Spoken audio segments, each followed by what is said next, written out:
Tired of losing potential customers because they can't easily reach you? Let's bridge that gap by integrating Aisensy, a powerful WhatsApp automation tool.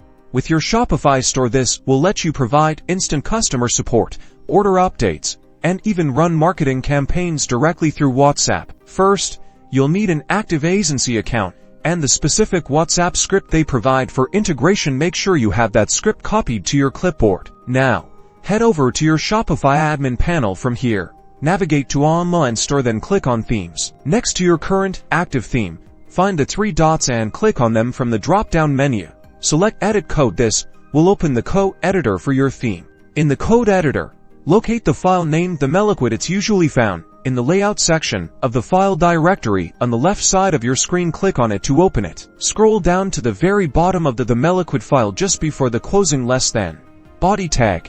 Paste the Aisensy WhatsApp script you copied earlier. Make sure the script is placed correctly before the less than body tag. Double check to avoid any errors. Finally, click the Save button in the top right corner of the code editor to save your changes. And that's it. Aisensy is now integrated with your Shopify store, allowing you to connect with customers via WhatsApp. Start engaging with your audience and boosting those sales.